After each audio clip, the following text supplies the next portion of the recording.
Reflexão Bíblica.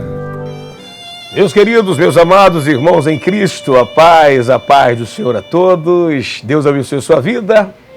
Sou o evangelista Robson, seu companheiro de todas as madrugadas, e aqui com vocês no quadro Reflexão Bíblica. Claro que é um prazer, uma oportunidade maravilhosa que Deus nos dá de aprendermos com a sua palavra, tá?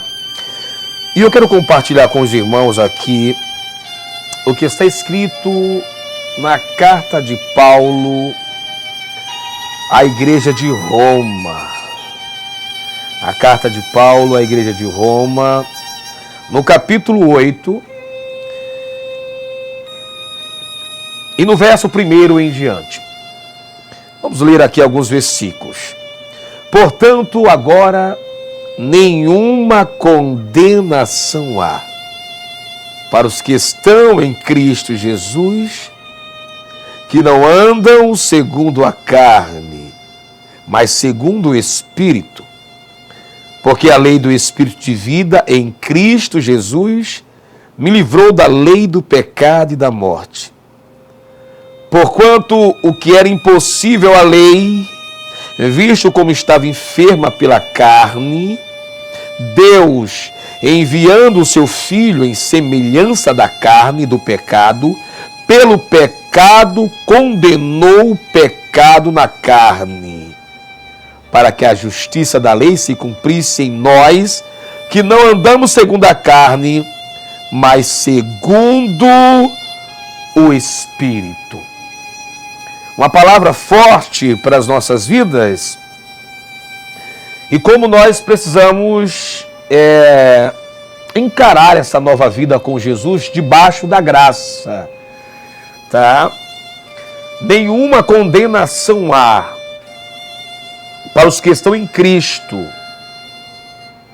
Isso aqui é uma verdade bíblica, mas é preciso não se isolar apenas nessa parte A. O texto vai dizer para os que não andam segundo a carne. Ah, irmão, eu aceitei a Jesus. Eu vou para a igreja. Eu sou crente. Eu canto no coral. Eu sou um grande pregador. Um grande cantor. Glória a Deus por isso. Porém, escute. Se você ainda anda segundo a sua carne, segundo a sua vontade, segundo os seus desejos, me permita, você não está caminhando para os céus. Isso é muito sério, tá bom? Não adianta apenas eu estar aqui sentado pregando, se eu não tiver compromissado com a verdade da palavra, se eu não estiver vivendo o que a palavra diz. O evangelista Mateus vai dizer, vai comparar o homem que edifica a casa sobre a areia e o homem que edifica a casa sobre a rocha. Ele vai dizer que aquele que ouve as palavras de Deus e não as pratica, ele será comparado ao que edificou a casa sobre areia. Porque o vento virá, a chuva virá, o temporal virá e destruirá aquela casa. Por quê? Porque quem não pratica a palavra, irmãos, não tem alicerce, não tem base, não tem estrutura e é derrubado facilmente, cai em tentações. Não adianta, você está pregando, está pecando o tempo todo. Você está entendendo isso? Não adianta você estar dentro da igreja e fazendo tudo errado. Paulo convida os irmãos de Roma para viver uma novidade de vida. Ou seja, se verdadeiramente Cristo, Ele vive em mim, tem que haver diferença. Tem que haver mudança. Não dá para viver do mesmo jeito que vivíamos no mundo de pecado.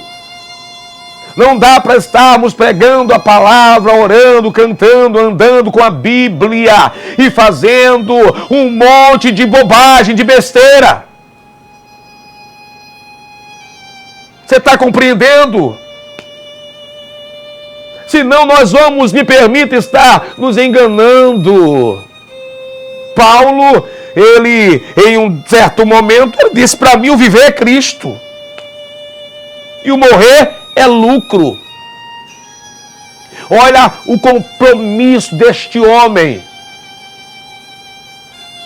Olha a entrega deste homem para o seu ministério, para o seu chamado, para a sua escolha. Ele estava decidido, amados, em viver a palavra de Deus. Aleluia! E nós precisamos crescer todos os dias. Nós precisamos amadurecer todos os dias. Eu sei que quando a gente se converte, ainda vem uma certa fragilidade, mas chega um momento que não dá mais para sermos meninos na fé. Temos que amadurecer e dizer, como ele disse: não vivo mais eu, mas Cristo vive em mim. E isso sim, queridos, foi o que Mateus escreveu: é ler a palavra, é pregar a palavra e é praticar. Aleluia! Você será comparado a um homem que edificou a casa sobre a rocha. Você estará preparado para dizer não ao pecado, não à corrupção, não à malícia, não ao engano, e terá uma vida agradável a Deus e viverá o que está escrito em Romanos capítulo 8. Portanto, agora nenhuma condenação há para os que estão em Cristo Jesus, que não andam segundo a carne. Aleluia! Que não andam segundo os seus próprios desejos, as suas próprias vontades. Precisamos rever os nossos conceitos. Precisamos ver aonde estamos errando e pedir a Deus graça. Dizer: Deus, me ajude, me socorra, Deus, porque eu quero ser melhor. Eu quero te oferecer o melhor. Eu quero morar no céu, queridos, porque não adianta pregar por pregar. Não adianta cantar por cantar. Existe um chamado, existe uma missão. Aleluia. Deus, Ele conta comigo, Ele conta com você. Ele conta com a nossa vida na sua presença, para que vidas sejam restauradas e fortalecidas. Precisamos viver a verdade do Evangelho. E se quisermos chegar no céu, se quisermos morar no céu e nos livrar da condenação eterna, precisamos andar segundo o Espírito Santo de Deus. Por isso que Paulo estava dizendo para os irmãos de Roma: mudem. Mudem. Não vivam mais debaixo do pecado, da lei, mas vivam debaixo da graça que há em Cristo Jesus. Que Deus nos ajude no dia de hoje. Que o Senhor nos fortaleça, que essa palavra ela seja aplicada a todos nós. Precisamos, amados, sermos melhores, porque assim estaremos agradando a Deus, garantindo a nossa entrada nos céus e ajudando muitas pessoas a encontrar o caminho da salvação. Pai, eu quero te louvar pela sua palavra. Quero te pedir, Senhor, sobre os teus filhos que me assistem, que me escutam agora, a tua graça, Pai. Fortalece os teus filhos, que eles possam viver a tua palavra, Senhor, porque existe tanta gente que precisa, Senhor, aleluia, ser alcançada pelo evangelho genuíno, pelo evangelho verdadeiro, Pai. E eu tenho certeza que o Senhor nos levantou para isso. Então abraça esta pessoa, fortaleça ela no dia de hoje. Senhor, que todos nós possamos ser exemplos para Ti aqui nessa terra. Deus eterno, é o que eu oro a Ti e te peço em nome de Jesus, que vive e reina para todo sempre. Amém e amém, Senhor.